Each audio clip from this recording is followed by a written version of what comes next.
మిథున రాశిలో సంచరించబోయే గురుగ్రహ ప్రభావం మకర రాశి వారి మీద ఏ విధంగా ఉంటుంది అన్న అంశాన్ని అధ్యయనం చేస్తే ముందు కన్నా కూడా పరిస్థితులు కాస్త వీరికి మెరుగ్గానే ఉంటుందని చెప్పొచ్చు. ముఖ్యంగా కొద్దిగా వీరు యాక్టివ్గా ఉండి వర్క్ చేసుకుంటూ వెళ్ళిపోతే, అంటే బద్ధకాన్ని వదిలిపెట్టి వాయిదా వేసే మనస్తత్వం నుంచి బయటకు వచ్చి ముందుకు సాగితే అనుకున్న రిజల్ట్ను సాధించగలుగుతారు. ప్రస్తుతం చేస్తున్న పనిలోనే మంచి అభివృద్ధికి ప్రయత్నం చేయడం చాలా మంచిది. ఈ సమయంలో ఫీల్డ్ మారడం ఏమాత్రం కూడా మంచిది కాదని చెప్పవచ్చు. అదేవిధంగా వీరి యొక్క మంచి ఆలోచనలు అమలు చేస్తూ ముందుకు సాగుతూ మంచి ప్రయత్నాలు చేస్తే మంచి ఫలితాలు మాత్రం వీరికి ప్రాప్తిస్తాయి అని చెప్పవచ్చు. విదేశాలకు వెళ్ళే అవకాశాలు కూడా ఈ రాశి వారికి కాస్త ఈ సంవత్సరం అధికంగా ఉంది. విదేశీ వ్యవహారాలు కూడా కలిసి వస్తాయి అని చెప్పవచ్చు.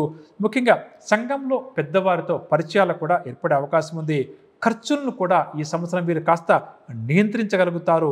దీనివల్ల ఆర్థిక భద్రత కూడా ఈ రాశి వారికి చేకూరుతుంది. అదేవిధంగా ఫ్యూచర్ కోసం ఇన్వెస్ట్మెంట్స్ కూడా ప్లాన్ చేసుకుంటారు అని కూడా చెప్పవచ్చు.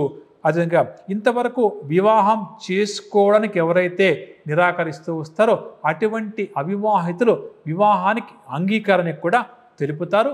వివాహ ప్రయత్నాలకు కూడా ముమ్మరం చేస్తారు. ఉద్యోగరీత్యా కొంత సమయం కుటుంబానికి దూరం కావాల్సి వస్తుంది. దీన్ని కూడా గుర్తుంచుకోవడం ఈ రాశి వారికి చాలా మంచిది. అదేవిధంగా సంతాన భవిష్యత్తుకు సంబంధించిన ఆలోచనలు ఈ రాశి తల్లిదండ్రులకు బాగా కూడా అధికమవుతాయి. ఆరోగ్యపరంగా ఎంత జాగ్రత్త పాటిస్తే ఈ సంవత్సరం అంతా కూడా అంత మంచిది. ముఖ్యంగా దీర్ఘకాలిక వ్యాధులకు అవకాశం అధికంగా ఉంది. ముఖ్యంగా ఈ డయాబెటీస్ అంటే ఇది వచ్చే అవకాశం ఈ సంవత్సరం ఈ రాశి వారికి కాస్త అధికంగా ఉంది. కాబట్టి ఆరోగ్యం పట్ల కొంత శ్రద్ధ వహించడం చాలా మంచిది. యోగా, మెడిటేషన్ వంటివి ప్రాక్టీస్ చేయడం వల్ల వీరికి ఆరోగ్యం కూడా మెరుగుపడుతుంది అని చెప్పవచ్చు. ముఖ్యంగా మానసిక ఆరోగ్యాన్ని మెరుగుపరుచుకునే ప్రయత్నం చేయడం చాలా మంచిదని చెప్పవచ్చు.